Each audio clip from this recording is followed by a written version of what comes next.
Selamat pagi, teman-teman semua. Selamat pagi, Pak. Selamat Selamat pagi, Pak. bertemu kembali ya hari ini untuk mata kuliah metodologi penelitian. Untuk mata kuliah metodologi penelitian hari ini kita ada di pertemuan yang ketiga ya. Di pertemuan yang ketiga ini nanti akan banyak yang kita diskusikan. Salah satunya nanti mungkin tugas ke depan ya yang seperti saya sampaikan di awal-awal dulu perkuliahan kita ya, untuk membuat sebuah resume tentang topik penelitian, kemudian background-nya. Background itu ya latar belakang itu ya, di mana latar belakang itu memuat narasi-narasi yang perlu disampaikan, ya kan? Alasan mengapa kita mengambil pada riset atau penelitian tugas akhir kita itu topiknya seperti itu. Terus kemudian itu nanti ada di situ tentang sedikit menyampaikan problem statement-nya plus riset question yang seperti saya terangkan minggu lalu. Terus sedikit tujuan utamanya apa dan juga manfaat dari penelitiannya itu nanti seperti apa. Sehingga teman-teman nanti paling tidak sudah ada gambaran tentang topik riset yang akan diambil. Nah, semoga topik riset yang akan diambil ini, walaupun judulnya nanti itu bisa berubah-ubah, tapi harapan saya itu tema dan juga topiknya sama, sehingga teman-teman ke depannya itu tinggal mematangkan atau tinggal menambahi dengan data-data yang diperlukan ketika bimbingan dengan dosen pembimbing nantinya di tugas akhir. Sehingga ketika nanti bimbingan dengan dosen akhir itu baik problem statement-nya maupun riset question-nya sudah kuat. Karena intinya pada riset itu adalah hal paling mendasar tentang problem statement dan riset question.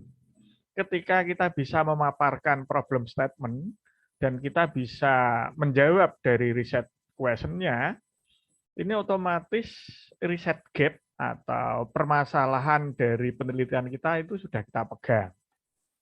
Nah, ketika permasalahan dari kita ini sudah kita pegang, kita tidak akan lagi terpengaruh, kita tidak akan lagi disibukkan atau istilahnya di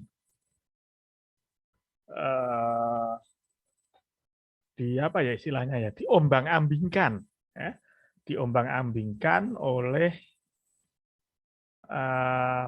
materi atau istilahnya alibi-alibi, terus opini-opini di sekitaran kita yang mungkin masuk ke telinga kita. Karena kita sudah didasari dengan topik yang betul-betul matang, di mana sudah kita mapping dengan 5 kriteria yang saya sampaikan kemarin, ya dari riset areanya, dari scientific metodenya, terus objek analisisnya, terus subjeknya apa, itu sudah bisa disajikan semua, trennya seperti apa, bisa kita ambil. Maka ketika kita diombang-ambingkan oleh opini atau klaim yang tak berdasar atau tanpa ada dasarnya, kita sudah bisa mematahkan klaim atau opini tersebut dengan narasi atau dengan keilmuan yang sudah kita sajikan ya, bukan lagi opini ya. Jadi apa yang kita sampaikan tidak lagi klaim sepihak. Intinya klaim sepihak itu menurut saya itu. Jadi kalau dalam penelitian, ingat ya, teman-teman nanti ketika presentasi sidang pendadaran atau sidang tugas akhir maupun intinya berkaitan dengan pertanyaan di sidang tugas akhir, jangan sampai jawaban itu menurut saya. Itu hal pokok yang harus dihindari. Karena kalau jawabannya adalah menurut saya, itu namanya opini. Nah, opini itu tidak berdasar. Kalau teman-teman katakanlah nanti menjawab pertanyaan dengan menyampaikannya itu menurut saya bla bla bla bla bla bla, ini adalah benar. Nah, nanti penguji juga akan menjawab dengan menurut saya. Lah, menurut saya topik yang Anda sampaikan, topik yang Anda ajukan tidak layak menjadi sebuah riset tugas akhir. Tidak layak menjadi suatu karya penelitian di tugas akhir. Nah, ini kan boleh-boleh saja. Kenapa? Karena menurut saya. Nah, hal ini yang harus dihindari. Kalau teman-teman nanti menyampaikan narasi, menyampaikan sesuatu, itu harus ada dasar teorinya. Jadi ingat, kalau bisa itu setiap statement yang kita keluarkan dalam penelitian, itu harus ada landasan teorinya yang melandasi. Jadi misalkan ya teman-teman menyampaikan, ya kan, rokok itu pahit, rokok itu mengganggu kesehatan fisik, sehingga paru-paru bisa saja terkena imbas dari racun yang keluar dari nikotin. Nah, ketika teman-teman berbicara atau mengatakan seperti itu tidak boleh menurut saya. Jadi misalkan menurut saya itu rokok itu nggak baik, Pak. Karena menurut saya rokok itu bisa mengganggu kesehatan fisik. Ya kan? Berdasarkan pengamatan saya, ya kan, paru-paru itu nanti bisa kena itu nggak baik. Nah, ini kan menurut Anda, ya kan bisa lain dan bisa saja pandangannya berbeda ketika hal ini disampaikan oleh orang lain dan menurut orang lain tersebut. Ini nggak boleh, yang harus dihindari. Nah, yang disampaikan apa? Nah, menurut penelitian yang dilakukan oleh Badan Kesehatan Dunia atau WHO pada tahun 2020, sumbernya itu dari situs resminya WHO dan bisa didownload dalam jurnal World Organization Health, bahwa merokok itu merusak dan mengganggu kesehatan. Nah, nanti dengan merokok itu, menurut WHO tadi di dalam jurnalnya yang diterbitkan oleh artikel jurnal di World Organization Health, bahwa paru-paru itu bisa rusak karena akibat merokok. Nah, ini yang harus teman-teman sampaikan. Ketika penguji, ketika orang lain mendengar hal ini, mereka sudah tidak akan bisa melakukan bantahan. Kenapa? Karena ini sudah melalui penelitian yang dilakukan oleh orang sebelumnya. Paling banter nanti, penanya itu akan mengajukan pertanyaan tentang validitas dari sumber yang teman-teman sampaikan, bukan dari materi substansi yang Anda sampaikan. Nanti kita itu dikejar pertanyaannya, lu kok bisa Anda mengatakan seperti itu dari WHO? Apakah sumbernya dari WHO itu valid? Anda mendapatkan sumber dari WHO itu dari mana? Seperti itu kan? Nah, begitu teman-teman ditanya seperti itu, otomatis kalau memang riset question dan problem statement-nya tadi sudah ketemu dan kuat, saya yakin dengan pertanyaan ini sepele akan otomatis bisa menjawab dari apa yang ditanyakan oleh orang lain tersebut. Karena memang sumbernya jelas. Beda lagi kalau teman-teman ngarang. Nah, ini nanti malah kacau, bahaya ini. Kalau ngarang ditanya sumbernya nggak bisa jawab, ini yang beresiko. Nah, ini sekilas tentang materi yang kita ulas minggu yang lalu. Sedangkan untuk materi hari ini, kita akan mencoba diskusi tentang tujuan dan manfaat dari suatu penelitian. Merumuskan tujuan itu bagaimana, merumuskan manfaat itu bagaimana.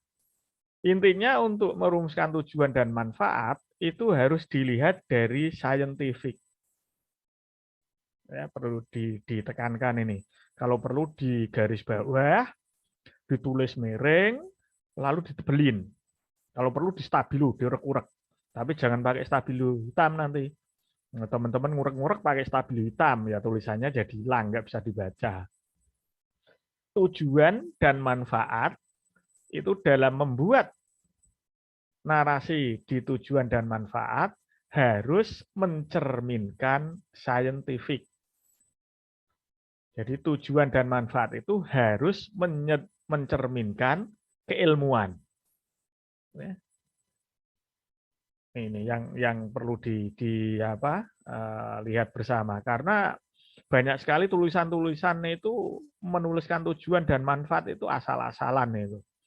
Nah, tujuannya apa? Nah, misalkan ya tentang makan, tujuannya apa? Tujuan makan adalah biar kenyang. Ini kan nggak scientific ini namanya. Ya, jadi harus ada unsur scientificnya, harus mencerminkan scientific. Saya yakin kalau dalam problem statement, research question, itu teman-teman betul-betul matang dan bisa memperoleh riset gap dari sana, 99,9% tujuan dan manfaat itu akan mudah dibuat. Dan akan mudah dicerna, akan mudah diperoleh. Karena memang tujuan dan manfaat itu menjadi target atau goal riset dari teman-teman ketika saat mencari riset gap, di mana riset gap itu bisa diperoleh landasannya pertama berdasar dari problem statement dan riset question. Ini sebagai awalan ya dari saya tentang tujuan dan manfaat. Ini tulisan saya, share screen-nya bisa dilihat ya. Bisa. Oke, kalau bisa. Kalau suara saya kecil apa jelas? Jelas. Sudah jelas, Pak. Oke, Pak. Sudah Sudah jelas. Ada noise-nya enggak? Kayak suara nging gitu enggak? Enggak, Pak. Tidak ada, Pak. Bersih. Oh, bersih. Masalahnya Tidak ada, Pak. di speaker saya ini kok ada noise-nya, itu berarti mungkin karena efek pantulan dari mikrofon yang saya gunakan berdekatan dengan speaker mungkin ini. Karena di tempat saya itu ada nging bunyi gitu ya. Kalau jelas ya sudah, kita lanjutkan aja. Bisa diterima ya apa yang saya sampaikan tadi ya. Jadi nanti teman-teman mulai hari ini ya kan berpikir membuat sebuah topik penelitian, ya nanti asumsikan topik penelitian itu sebagai judul, terus kemudian uraikan secara singkat di bawahnya tentang background, ya. Lalu di mana background tersebut itu mengandung beberapa isi, diantaranya adalah mengapa teman-teman mengambil topik riset seperti itu, terus kemudian problem statement-nya seperti apa, lalu sajikan sedikit tentang riset gap-nya, kemudian tujuannya itu apa, setelah tujuannya apa, manfaatnya apa. Nah, untuk tujuan kan sudah kita pelajari hari ini nih. Nah, jadi habis materi kita nanti, teman-teman mulai membuat. Terus kemudian manfaatnya juga sudah kita pelajari hari ini, sudah kita diskusikan. Jadi tinggal nanti mengimplementasikan materi tersebut. Terus kemudian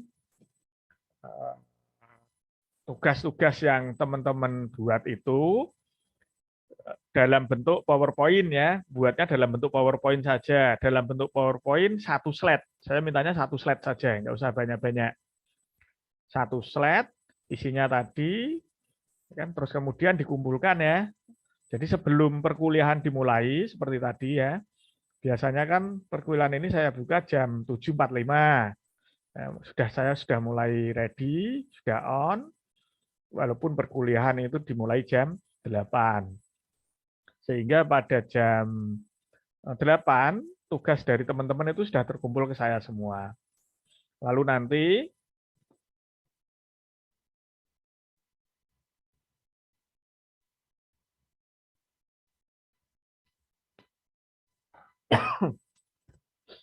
nanti teman-teman akan saya minta tolong mempresentasikan apa yang sudah dibuat itu satu-satu.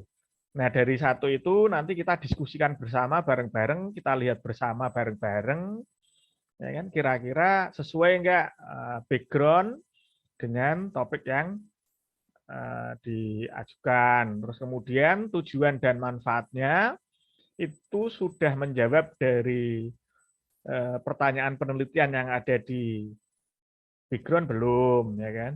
Lalu ya, dari situ tren untuk riset topiknya tadi itu sesuai enggak dengan tren yang terjadi saat ini. Nah, sehingga teman-teman nanti harapan saya ke depannya topik itu tidak akan berubah ketika teman-teman mengajukan skripsi maupun tugas akhir. Sehingga di sana nanti tinggal melanjutkan saja. Pokoknya kalau kuliah metodologi dengan saya, kemungkinan nanti dalam pelaksanaan pengambilan topik tugas akhir, menyusun laporan itu mudah. Ya. Kalau sesuai dengan apa yang saya sampaikan loh ya. Nanti teman-teman tinggal mengalir saja. Tinggal mengalir, ikuti pembimbing. Enak gitu loh. Ketika diskusi dengan pembimbing juga enak. Kenapa? Karena memang dilandasi dengan ilmu pengetahuan dan teknologi, tidak asal copy paste. Hindari ya copy paste ya dalam riset. Apapun yang disajikan dalam penelitian, hindari semaksimal mungkin copy paste. Buatlah narasi menurut analisis teman-teman sendiri. Walaupun pokok bahasan narasinya itu bersumber dari tulisan orang lain. Nah, nanti tulisan orang lain tadi bisa disitasi. Jadi tempel sebagai kutipan. Tetapi narasinya tetap harus dari teman-teman sendiri. Sehingga nanti ketika salah satu dosen pembimbing itu minta checking plagiarisme atau plagiarisme checking, teman-teman akan lolos dengan sendirinya. Pokoknya asal petunjuk dari saya dari awal kita kuliah itu diikuti, saya berani mengatakan bahwa teman-teman itu 75% sudah bisa menyusun tugas akhir. Asal kuliah saya diikuti dengan benar ya. Kalau dengan dosen lain saya kurang paham. Nah, saya bisa mengatakan seperti itu, alasannya kenapa? Alasannya yang pertama. Ya, yang pertama, saya itu sudah membuat beberapa riset, itu alur pembuatannya itu seperti apa yang saya sampaikan. Dan tingkat keberhasilannya itu cukup tinggi. Itu yang pertama. Ya. Apalagi riset-riset saya itu dapat dikatakan sudah agak berat sedikit ya dibanding dengan tugas akhir itu ya. Sehingga mau tidak mau kan teknisnya pasti kalau diikuti oleh yang tugas akhir kan bisa cenderung lebih mudah.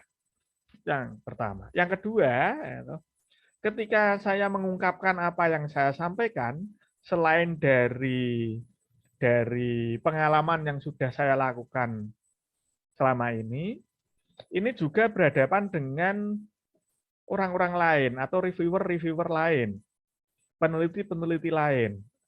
Katakanlah seperti pembimbing atau promotor, ya kan?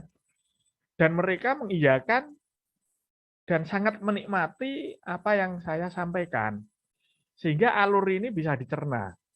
Ya, dalam penyusunannya itu enak. Jadi sangat saintis dan enak dibaca. Dari kalimat topik pertama kali muncul sampai dengan terakhir bab pembahasan itu membacanya enak. Seperti membaca cerita. Jadi pendapat mereka itu ketika mereka membaca tulisan-tulisan yang saya tulis, itu seakan-akan mereka itu membaca sebuah cerita real dari sebuah kegiatan. Enak itu loh. Seperti itu. Nah, harapan saya teman-teman bisa menyusun seperti ini kalau sudah mengikuti apa yang saya sampaikan ya. Contohnya sajalah topik. Topik ketika dibaca, sebelum kita membuat topik kan kita mapping dengan 5 kriteria yang saya sampaikan dulu. Nah, otomatis orang membaca ini kan langsung mengasumsikan riset areanya seperti apa, trennya seperti apa, scientific metodenya seperti apa, objek penelitiannya seperti apa, kan sudah terbayang semua itu. Jadi dia itu membacanya langsung tek, enak gitu ya. Secara saintifik langsung ketemu. Iya teman-teman ya, jadi tugas ini nanti dikumpulkan minggu depan sebelum perkuliahan kita mulai. Saya harap dari teman-teman itu sudah mengumpulkan, nanti dikumpulkan bisa via lewat chat ya, atau mungkin lewat email nanti akan saya berikan ketika mau pengumpulan tugas minggu depan saja. Bisa via email atau via chat di Zoom. Nah, balik ke pembahasan dan diskusi kita hari ini yaitu tentang tujuan. Nah, tujuan dari sebuah riset itu nanti menarasikannya itu bagaimana? Nah, tentunya teman-teman yang pertama kali harus lihat adalah nanti tujuan itu harus mencerminkan tulisan yang menyatakan tentang hasrat utama peneliti. Keinginan peneliti melakukan penelitian itu seperti apa? Tentunya hasrat penelitian ini menjadi sebuah alasan melakukan penelitian tersebut. Nah, yang perlu dijelaskan di sini, di dalam menyatakan hasrat utama peneliti ini adalah aspek terpenting dari suatu penelitian tersebut.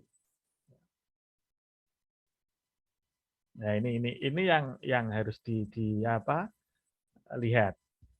Terus kemudian tujuan penelitian itu juga harus mencerminkan suatu pusat kegiatan penelitian. Pusat kegiatannya itu di situ. Namanya Center of Research. Ya, di mana pusat penelitiannya itu bisa dilihat di situ. Makanya saya tadi di awal mengatakan bahwa tujuan penelitian itu akan menjawab dari problem statement dan juga riset question yang ada di background. Kalau tujuan dari penelitian ini tidak bisa menjawab, dapat dikatakan bahwa riset atau penelitian yang dibuat itu adalah asal-asalan, sehingga tidak nyambung. Kasus apa yang dihadapi, kasus apa yang ingin diselesaikan, tujuannya apa, sudah berbeda.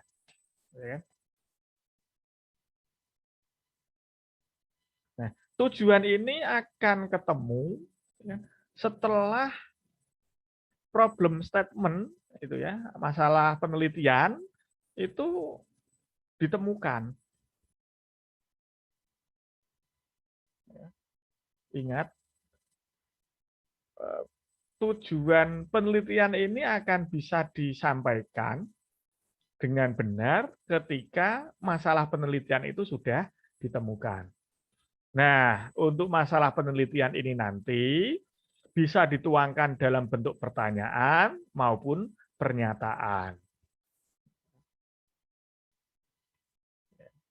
Jadi masalah penelitian itu kan ada yang kalau kita baca-baca itu ya, Ada yang tulisannya bagaimana apa bla bla bla bla bla bla gitu ya. Misalkan bagaimana menyelesaikan perhitungan diferensial biar lebih efektif dan akurat dengan menggunakan teknologi hybrid model system katakanlah.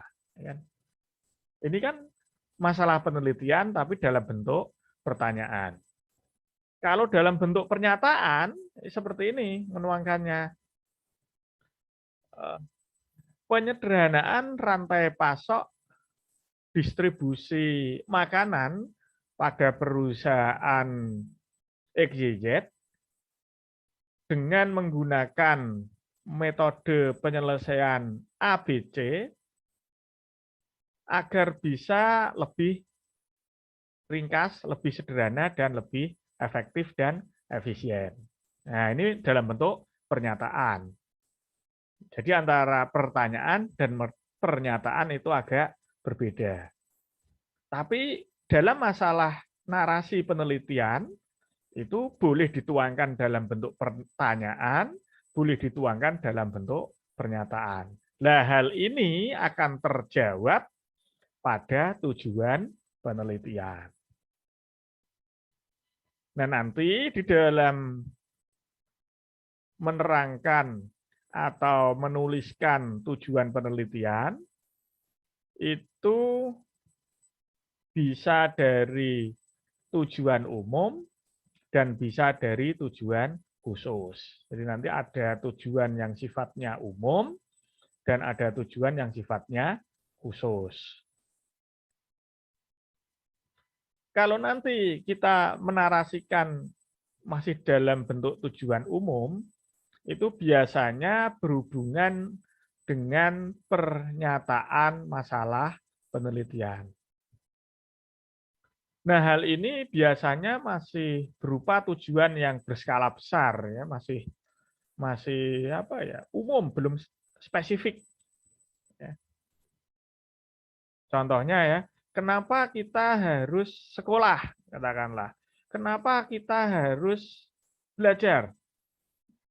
Nah, tujuan umumnya apa? Biar pinter. Nah, biar pinter ini kan tujuan umum ini. Masih banyak mengandung unsur-unsur yang harus dan yang bisa didefinisikan. Ini tujuan umum. Sedangkan tujuan khusus itu lebih spesifik, dia lebih kecil, dan lebih mengarah ke hal-hal yang bersifat khusus. Walaupun demikian, tujuan khusus ini harus mencerminkan, harus merupakan breakdown dari tujuan yang bersifat umum yang tadi. Jadi tujuan umumnya seperti apa, lalu kita nanti setelah itu kita breakdown menjadi tujuan-tujuan yang khusus. Walaupun seperti itu, ya kan, tujuan itu harus mencerminkan scientific. Kita melihatnya adalah dari sisi keilmuan. Ingat, tujuan dari sebuah riset penelitian atau penelitian tugas akhir, penelitian skripsi, dan penelitian yang lain, dalam menarasikan tujuan harus mencerminkan keilmuan. Jangan asal-asalan dan jangan asal sembarang ambil. Harus mencerminkan penelitian. Nah, ini merupakan syarat-syarat perumusan dalam pembuatan tujuan. Yang pertama, nanti kita bisa menggunakan kata kerja. Jadi tujuan itu harus ada unsur kata kerjanya. Contohnya mengetahui, menilai, menganalisis, mengembangkan, membuat, itu kata kerja semua itu. Harus sesuai kata kerja. Nah, setiap tujuan harus mengandung satu aspek saja. Jangan banyak aspek. Kalau banyak aspek nanti repot Anda nanti. Cukup satu. Sehingga satu ini bisa dicapai.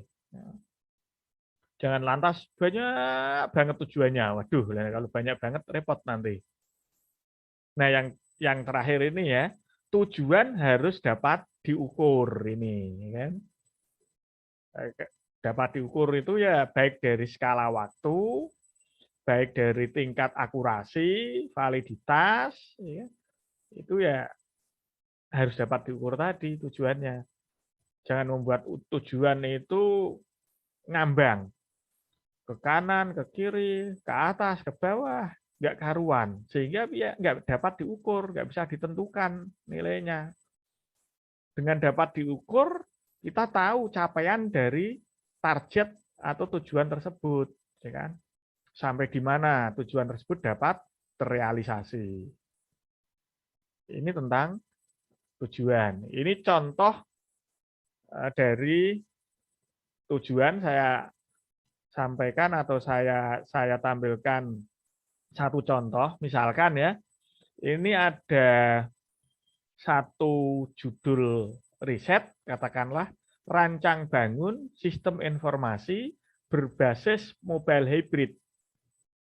Penentuan jumlah titik lampu, kuat arus, dan daya pada ruangan dengan menggunakan metode knowledge method. Itu bla bla bla, terserah nanti teman-teman.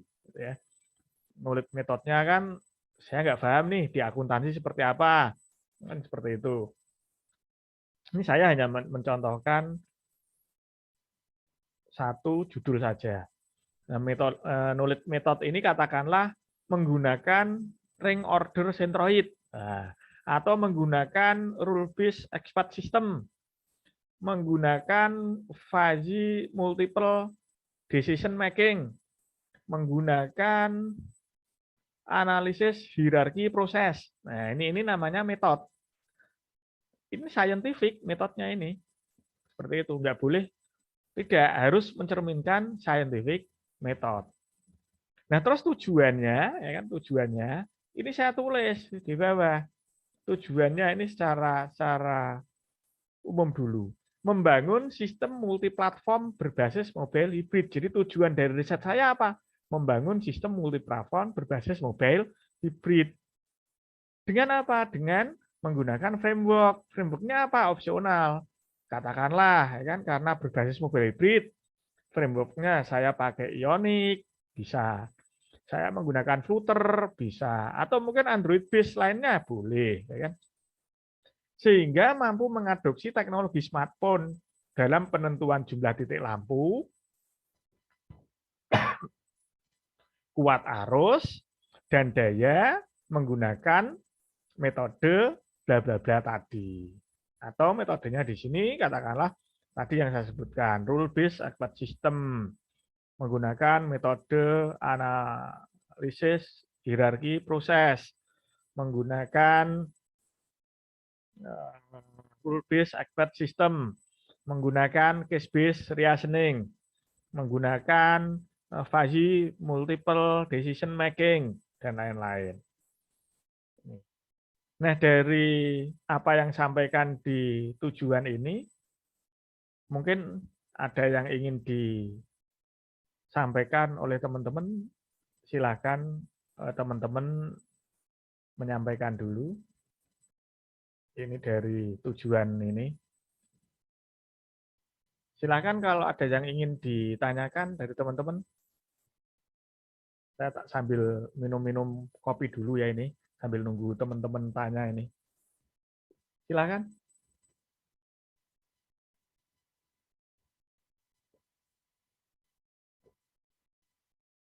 Tes, halo? Jangan-jangan tulis suara saya hilang Ya, ini. Pak. Ya, silakan tanya. Pak, mau nanya yang tugas tadi. Boleh ya. Yang maksudnya itu kita buat penelitinya dari mana sebenarnya dulu, Pak? Kalau kalimat tadi. Gimana maksudnya nih, Mbak Murni? Suaranya bisa diperjelas, suaranya karena agak mendengung. Iya Pak, suaraku kedengaran Kak. Ya, sudah. Ini kedengeran. Aku mau nanya yang tugas tadi Pak. Maksudnya tugasnya mulai dari mana ini Pak? Tugasnya dimulai dari topik penelitian. Jadi teman-teman nanti nengok kanan kiri, melihat-lihat topik-topik apa yang kira-kira bisa diangkat menjadi tugas akhir. Nah, topiknya yang nyari ya teman-teman sendiri. Kalau saya kan kurang paham apa yang dialami, apa yang terjadi di sekitaran dari teman-teman. Atau mungkin itu kalau fenomena gap ya, kalau dari riset gap, apa yang teman-teman baca, apa yang teman-teman pelajari dari bahan-bahan bacaan yang ada, kemudian ada masalah. Nah, ini teman-teman bisa mengungkapkan masalah itu, lalu dirumuskan menjadi suatu topik riset baru, yaitu risetnya teman-teman semua. Tentunya dari riset ini, dari topik yang diajukan oleh teman-teman, di mapping dengan menggunakan 5 kriteria yang saya ajarkan di minggu pertama dulu. Kalau kira-kira mappingnya bagaimana, kriterianya apa saja, 5 itu nanti teman-teman bisa cari di YouTube, bisa dibaca ulang, bisa dicermati lagi, kriteria-kriteria mapping 5 kriteria yang saya sampaikan di awal-awal kuliah kita. Nah, kalau sudah sesuai dari 5 kriteria, intinya originalitas dari topik teman-teman ini bisa dipertanggungjawabkan karena sudah memenuhi 5 unsur kriteria tersebut. Tinggal nanti dilanjutkan pada background, latar belakang masalahnya. Nah, latar belakang masalah teman mengambil itu apa? Itu disampaikan di sana. Itu ya Mbak, yang dilakukan pertama kali ya. Pak, kalau judulnya nanti ini ada yang sama dengan sumber yang dari Google, boleh nggak ya Pak? Judulnya sama dengan yang dari Google. Google. Usahakan Ya. berbeda Mbak. Nah, karena ini untuk nantinya riset ke depan kita sendiri juga kan. Ini juga topiknya dari teman-teman yang intinya nanti harapan saya bisa dilanjutkan sebagai topik tugas akhir. Sehingga nanti ketika tugas akhir, teman-teman itu tidak pusing lagi mencari topik penelitian. Tinggal melanjutkan dari kuliah hari ini. Kuliah ini. Maksud saya kuliah ini, walaupun nanti ada perubahan itu hanya sebatas pada narasi penulisan kata, bukan pada inti substansi dari topik tersebut. Harapan saya seperti itu. Boleh ngambil topik-topiknya dari mana saja boleh, ya kan? Misalkan dari Google juga boleh, tapi jangan dibuat persis dari Google. Tapi usahakan Google itu sebagai landasan kita mencari suatu topik. Nah, ini yang disebut sebagai riset gap. Jadi Mbak Murni misalkan mengambil dari Google ya teori-teori, bacaan-bacaan dibaca, katakanlah seperti yang saya sampaikan kemarin. Dari tulisan-tulisan saya lah katakanlah ya, dari scholar yang saya tulis itu ya dibaca. Terus kemudian dari situ tercermin sebuah ide. Oh, saya ingin meneliti ini nih. Karena penelitian ini belum dilakukan oleh penulis yang saya baca. Bahkan penelitian yang saya ajukan itu menjadi sebuah kendala di penelitian-penelitian yang awal-awal sehingga belum dipecahkan. Nah, itu boleh. Malah justru itu yang benar gitu ya. Seperti itu, Mbak ya. Iya Pak. Terus yang isi yang PPT-nya ini tadi cuma judul aja Pak atau ada yang lain? Oh, nanti saya beri di akhir-akhir perkuliahan ini nanti saya beri template-nya nanti, template PowerPoint-nya. Ya. Maksudnya template PowerPoint kan nanti? Contoh PowerPoint-nya itu ya maksudnya toh? Iya Pak, iya. Ya, nanti saya kasih contoh di tulisan PowerPoint, satu slide PowerPoint, nanti dicontoh atau dibuat template atau model. Nanti saya kasih contohnya di akhir perkuliahan ini, di akhir pertemuan ini. Baik Bang, makasih Bang. Pokoknya kalau saya memberikan sesuatu itu mesti saya kasih solusinya lah. Jangan khawatir.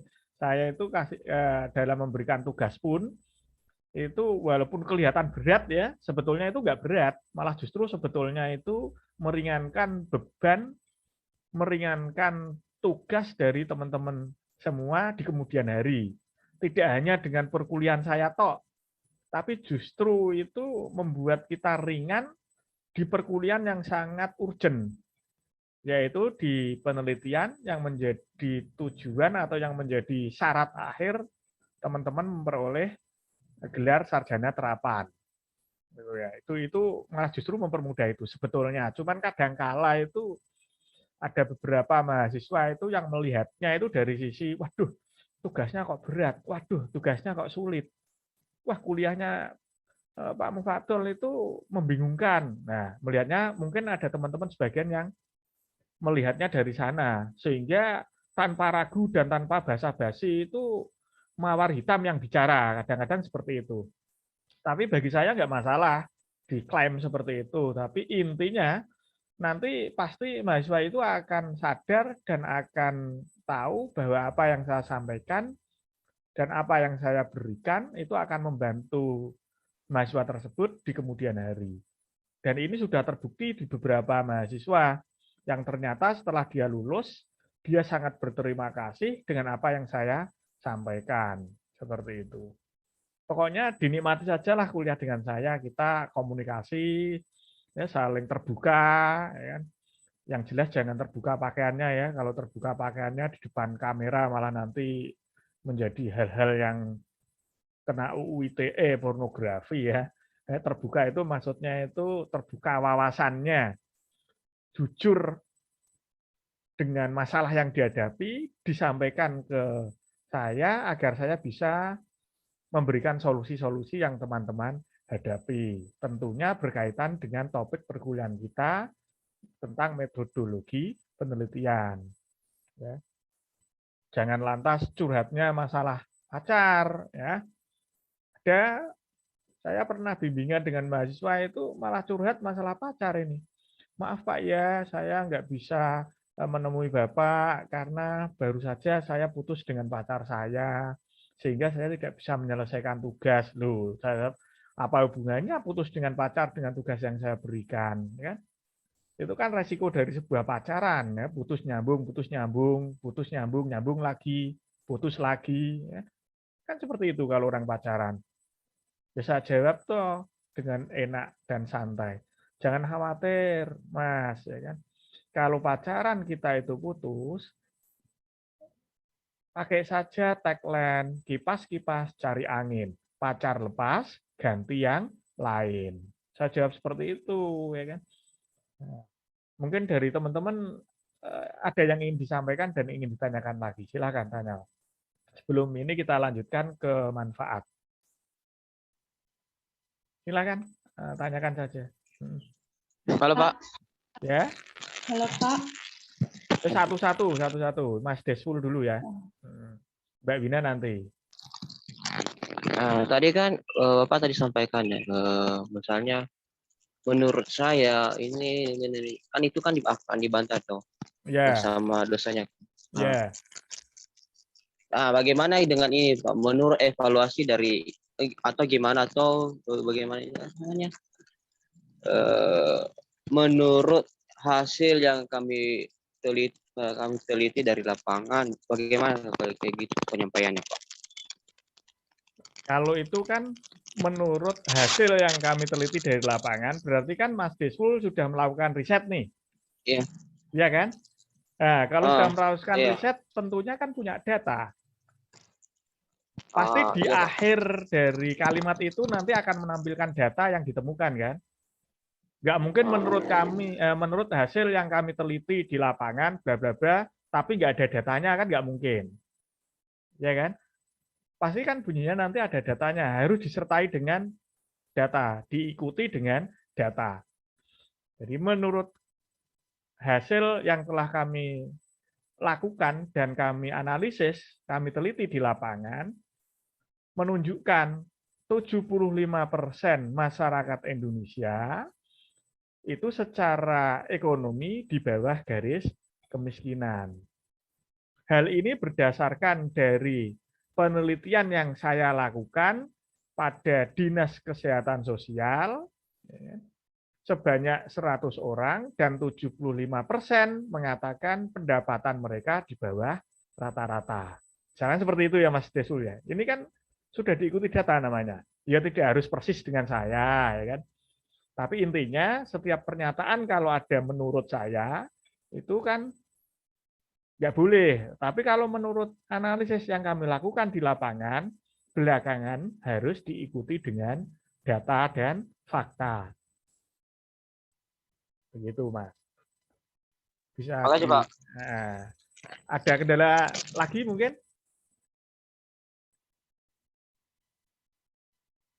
Cuma itu saja, Pak.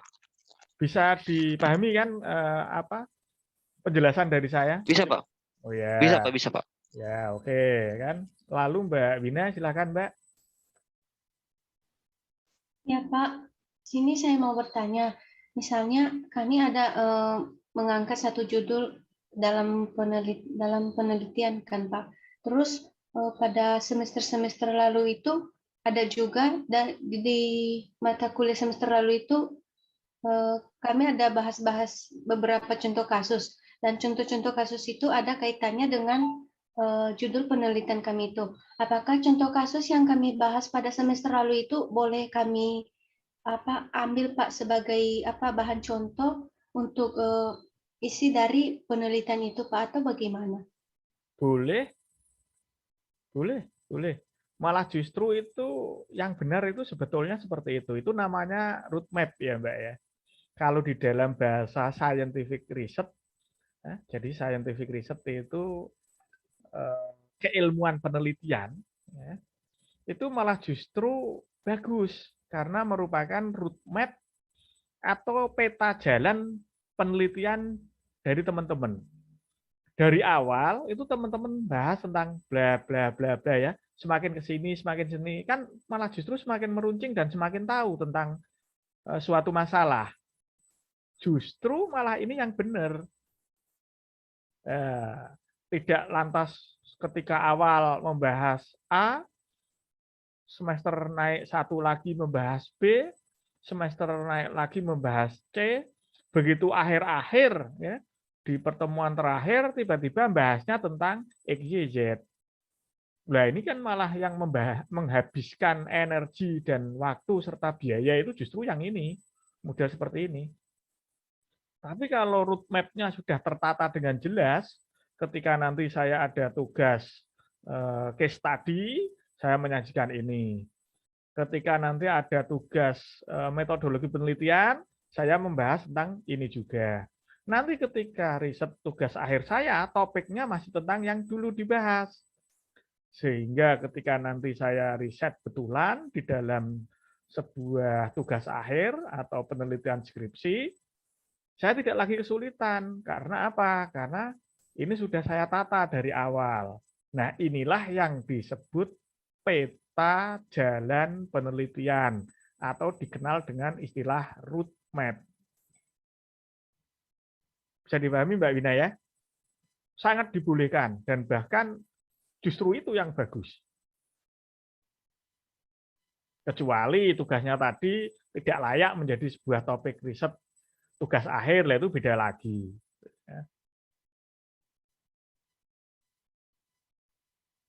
Baik Pak, terima kasih.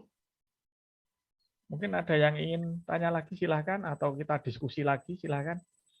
Sebelum materi saya lanjutkan ke slide berikutnya tentang tujuan dari penelitian yang nanti kita akan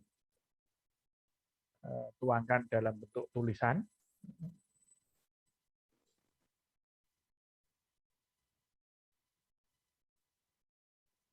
Silakan, ada enggak?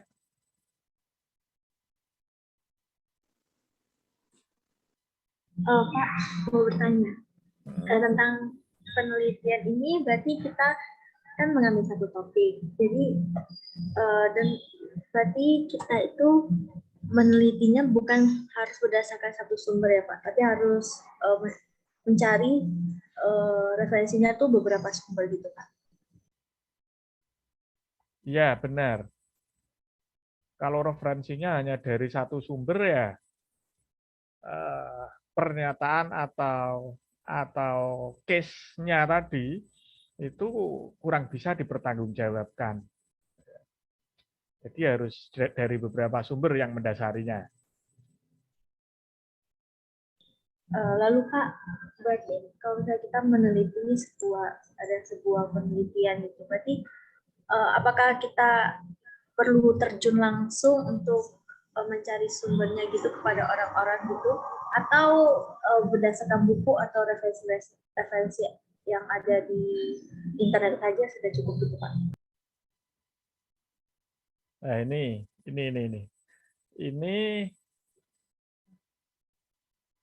riset ya, riset atau penelitian itu mau tidak mau ya kita harus mencari data secara langsung. Tidak bisa kita mengambil data-data itu dari internet, gitu ya. Karena riset atau penelitian ini real, kecuali paper atau artikel. Kalau paper atau artikel itu ada yang namanya riset paper, ada yang namanya review paper. Jadi ada yang hasil riset paper. Kalau riset paper itu adalah sebuah tulisan yang dari hasil penelitian, real ya, seperti tugas akhir, itu pasti real. Pasti harus terjun ke lapangan, pasti harus nyari data. Iya. Terus kalau dari artikel review atau review paper tadi, itu hanya membaca-baca, lalu dirangkum, disimpulkan, ya, dikomparasi menjadi sebuah tulisan baru. Nah itu kalau menulis, kalau paper itu ya itu boleh. Tapi kalau riset itu harus dari real, harus dari datanya ini harus ada dari lapangan. Seperti itu ya Mbak Shirley ya. Baik Pak, terima kasih Pak. Mungkin ada yang tanya lagi, silakan tanya. Jangan malu-malu dengan saya, pokoknya apapun tanyakan gitu saja lah. Santai saja kuliah dengan saya, jangan merasa terbebani ya. Kuliah dengan saya itu pokoknya dibuat enjoy, ya. Jangan merasa terbebani. Kalau ada bisikan-bisikan yang negatif, anggap saja itu sebagai support terhadap diri kita gitu aja lah. Jadi kita hadapi dengan santai. Walaupun santai, kita tetap serius dan terfokus pada materi. Karena materi ini saya harapkan itu memang betul-betul nanti muara outputnya itu di tugas akhir. Jadi teman-teman itu tidak kesulitan ketika nanti tugas akhir. Pokoknya kuncinya satu, ya kan, sampaikan sesuai dengan fakta real di lapangan. Cari solusinya, di mana solusi itu harus mencerminkan sebuah body of knowledge atau secara keilmuan. Sehingga mau tidak mau dalam memecahkan masalah ini, kita menggunakan sebuah metode, di mana metode itu merupakan metode dari sebuah teori keilmuan atau knowledge method. Itu yang tidak bisa terbantahkan. Dan ini yang sangat jarang-jarang sekali ditemukan di lingkup perguruan tinggi kita.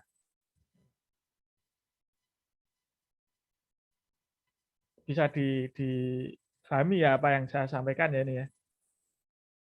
Kalau sudah tidak ada pertanyaan untuk masalah tujuan ini, kita ke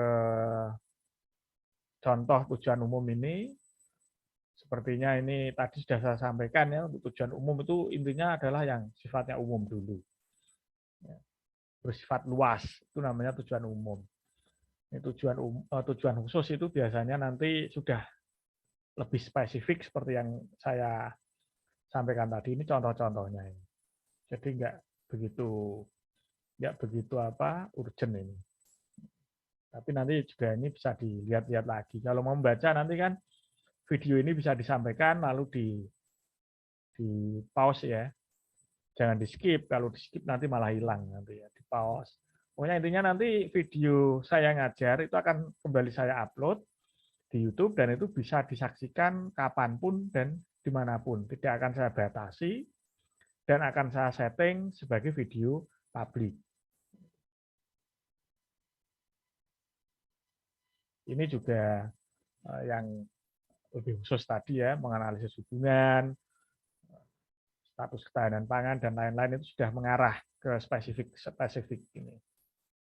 Intinya gunakan kata kerja, sehingga tujuan itu mencerminkan suatu kegiatan.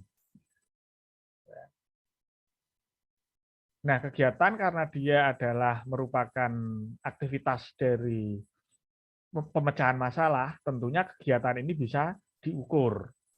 Ya. Sampai sejauh mana kegiatan tersebut dilakukan.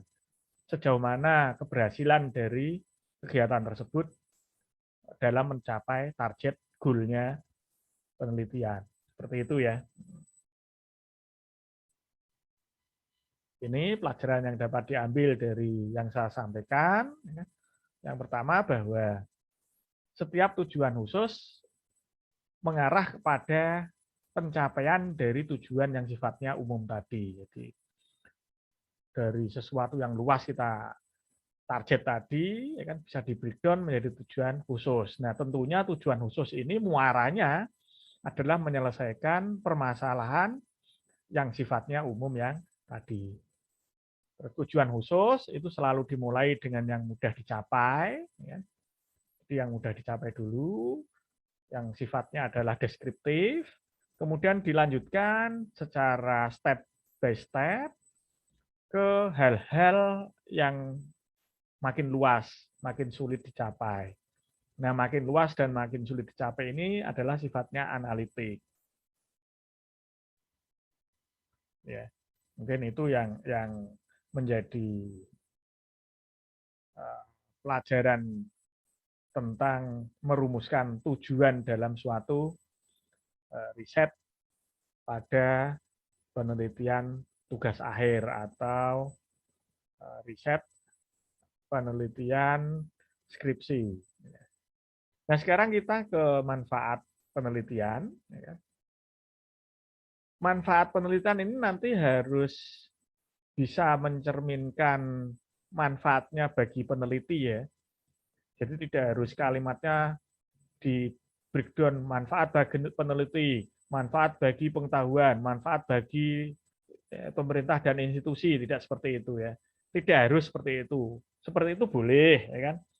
Tidak seperti itu pun tidak masalah, asal ada kalimat-kalimat yang bisa mewakili dari manfaat penelitian tersebut bagi peneliti. Jadi bagi peneliti apa? Bisa memperkaya materi kuliah ketahanan pangan misalkan, atau memperkaya materi kuliah efektivitas akuntansi, katakanlah seperti itu. Terus roadmap penelitian, nah ini yang saya bilang tadi, yang saya terangkan di siapa tadi ya yang tanya itu dari case study sebelumnya itu ya, ini namanya roadmap. Jadi sudah bisa mencerminkan roadmap penelitian, tentunya sesuai dengan bidang area of interest peneliti tersebut terhadap perguruan tinggi dan terhadap lingkup yang ada di suatu perguruan tinggi. Itu bagi peneliti tentunya. Jadi harus ada kalimat ini, manfaat. Kalau nggak ada kalimat ini, lantas nanti ditanyakan ini. Nah, manfaatnya bagi Anda apa? Manfaat bagi institusi atau perguruan tinggi Anda apa? Nah, nggak bisa menjawab. Tapi kalau sudah ada pernyataan seperti itu, nanti teman-teman tidak lagi kesulitan menjawab dari apa yang disampaikan. Terus kemudian bagi ilmu pengetahuan, nah ini tadi yang saya sampaikan berkali-kali, bahwa tujuan dan manfaat itu harus mencerminkan scientific, keilmuan. Kenapa? Karena di sini manfaat itu harus ada bagi ilmu pengetahuan dan peneliti lain. Misalkan eviden bidang kajian KP, ya, KP itu kerja praktek yang berbasis data berskala besar, bisa memperkaya hasil penelitian sejenis. Ya. Apakah penelitian dengan topik yang sama tidak boleh? Boleh, asalkan harus ada perbedaannya dengan penelitian yang sudah ada tadi. Harus bisa membedakan kita. Pak, saya sama dengan Google, Pak, apakah boleh? Kalau sama persis, nggak boleh. Tapi kalau kita bisa membedakan bedanya penelitian yang ada di Google dengan penelitian kita apa, itu yang diperbolehkan. Terus bagi pemerintah, dunia usaha dan dunia industri atau instansi lain apa? Ini harus jelas manfaatnya. Jadi bisa bagi peneliti, bagi bidang ilmu, bagi instansi atau institusi yang lain itu apa. Ini dari manfaat yang nanti kita sampaikan. Nah, kita perlu melihat dampak yang diharapkan dari sebuah penelitian itu apa itu ya dampaknya. Ya kan? Misalkan dari judulnya itu pengaruh supply chain information system terhadap ekonomi digital misalkan. Nah, manfaatnya ini dampaknya ya seperti apa harus kita sampaikan. Tadi saya kan pengaruh supply chain terhadap ekonomi digital. Dampaknya seperti apa? Oh, manfaat penelitian di sini saya tulis bahwa manfaatnya adalah supply chain information system sangat berpengaruh terhadap perkembangan ekonomi digital. Terus kemudian dapat menambah body of knowledge. Jadi masyarakat itu semakin tahu, oh ternyata dengan menggunakan metode XYZ, katakanlah, dalam ilmu akuntansi, bisa menyelesaikan masalah yang dihadapi di masyarakat seperti ini. Sehingga dengan menggunakan metode XYZ tadi, masyarakat akan lebih mudah. Masyarakat akan lebih tahu permasalahan itu bisa diselesaikan. Nah, itu namanya body of knowledge, added value, menambah pengetahuan. Tentunya manfaat yang terbesar, ya kan, itu adalah dampak penelitian tersebut bagi sebuah masyarakat yang sifatnya luas. Nah, ini hasil penelitian yang dapat digunakan ya. Karena kan komputer akuntansi itu merupakan diploma 4 ya. Diploma 4 itu kan vokasi. Vokasi itu dikenal dengan istilah ilmu terapan. Sehingga tugas akhirnya nanti itu juga harus mencerminkan suatu terapan ilmu pengetahuan dan teknologi. Penerapannya seperti apa? Nah, ini yang harus diantisipasi oleh teman-teman semua. Nah, mungkin hanya ini yang bisa saya sampaikan untuk perkuliahan hari ini ya.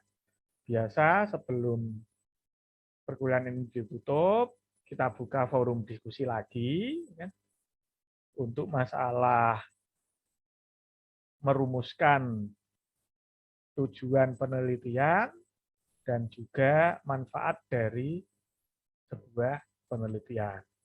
Nah, ini kalimat penutup dari slide saya untuk hari ini.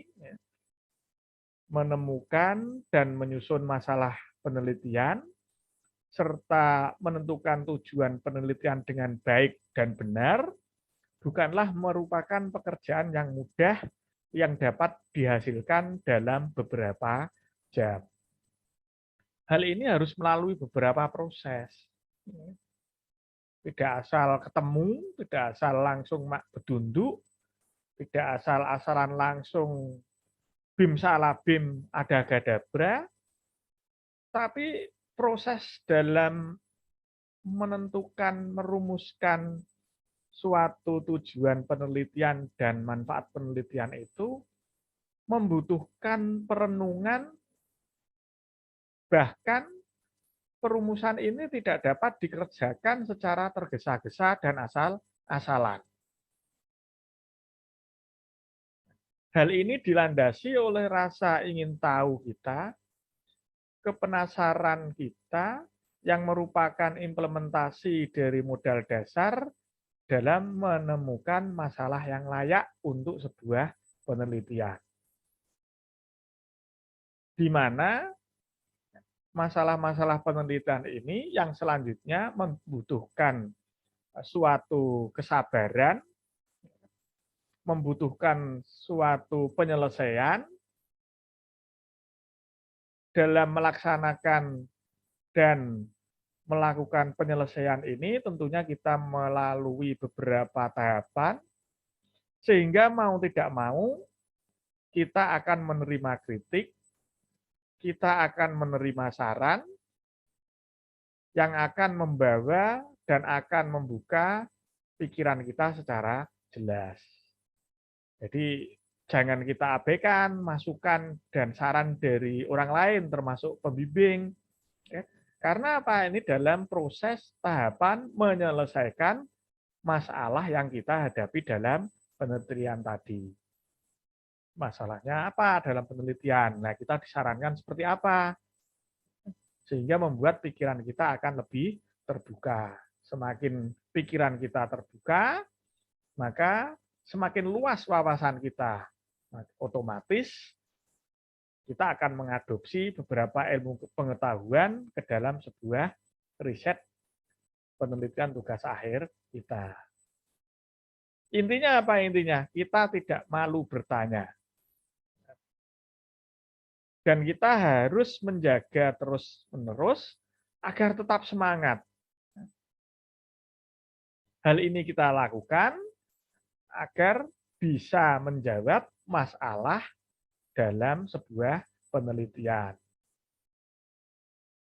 Sehingga ketika kita bisa menjawab sebuah penelitian, kita bisa menjawab masalah-masalah yang ada dalam riset tersebut, otomatis dengan sendirinya penelitian kita akan dikatakan berhasil dan sukses. Dengan demikian, riset yang kita lakukan telah selesai. Ini kalimat penutup dari saya. Semoga bisa mengilhami pikiran-pikiran dari teman-teman semua, agar dalam melakukan penelitian nanti, tugas akhirnya betul-betul berkualitas dan berbobot. Mungkin sebelum pertemuan ini kita akhiri, silakan dari teman-teman kalau ingin bertanya-tanya, ingin diskusi tentang perumusan tujuan penelitian dan tentang perumusan manfaat penelitian. Silakan.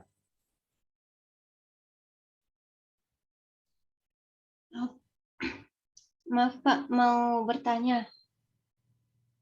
Ya, silakan. Ini Pak, tentang manfaat penelitiannya tadi.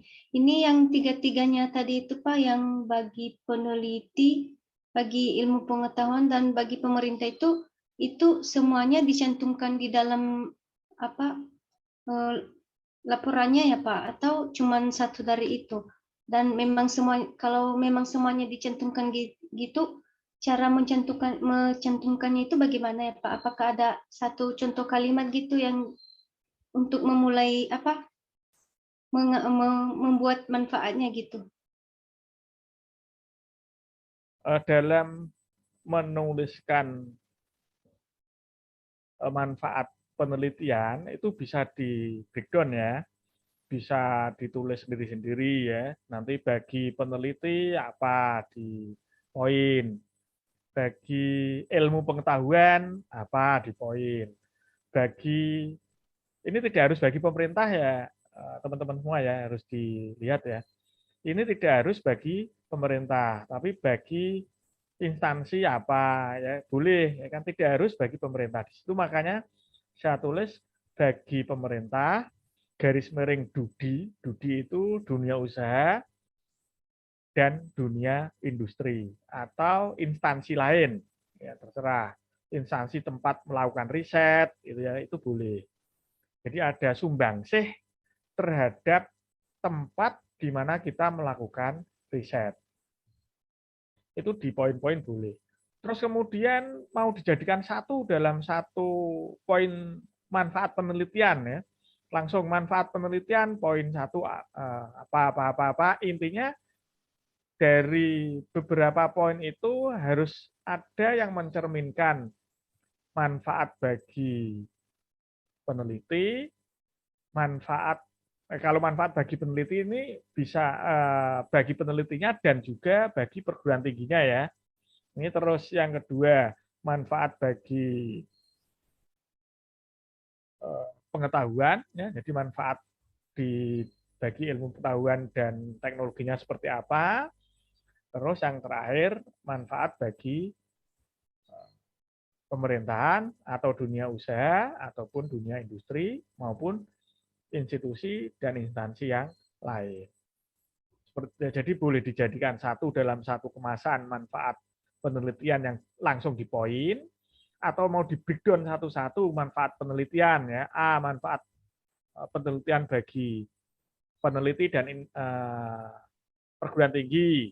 B, manfaat penelitian bagi ilmu pengetahuan dan teknologi. C, manfaat penelitian bagi dunia usaha dan dunia industri atau institusi lainnya. Itu juga boleh. Seperti itu ya Mbak ya. Masalah kalimatnya nanti bisa dicari sendirilah, tidak harus sama. Kita harus berinovasi dengan kalimat-kalimat kita sendiri, biar nanti tidak terdeteksi atau biar nanti tidak ke detect sebagai plagiarisme. Itu ya Mbak ya. Ya Pak, terima kasih. Mungkin ada yang lagi sebelum pertemuan ini kita akhiri. Silakan tanya langsung, tidak masalah. Atau jangan-jangan semua ini tidur ini? Belum Pak. Mengikuti Pak. Belum ada, Pak. Masalahnya kalau saya ngajar itu kadang-kadang itu karena suara dan materinya itu mendayu-dayu itu seringkali ada beberapa mahasiswa yang sampai tertidur itu. Pernah itu mahasiswa itu kan pakai HP itu, Zoom-nya itu, lalu dibuat rebahan. Nah, ketika mendengarkan ditaruh di sisi samping kepalanya sambil rebahan. Nah, nggak taunya tertidur. Sampai kuliah berakhir, sudah meeting itu masih saja itu aktif itu. Saya lihat sampai siang itu masih, kenapa itu? Terus minggu depannya saya tanya, ternyata ketiduran. Harapan saya itu ya, walaupun mendayu-dayu, dicermati, diikuti ya, biar bisa mensupport perkuliahan kita. Baik, kalau sampai ini tidak ada pertanyaan, saya anggap teman-teman bisa mengikuti, harapan saya bisa paham, sehingga dalam menentukan topik perkuliahan, topik dari materi yang saya sampaikan, itu tidak mengalami kendala dan bisa mengikuti, sehingga bisa membantu dan bisa mensupport tugas akhir dari teman-teman semua. Untuk hari ini, sekali lagi saya mohon maaf. Terima kasih. Selamat pagi. Terima kasih Pak. Terima kasih, selamat pagi Pak. Terima kasih, selamat pagi Pak.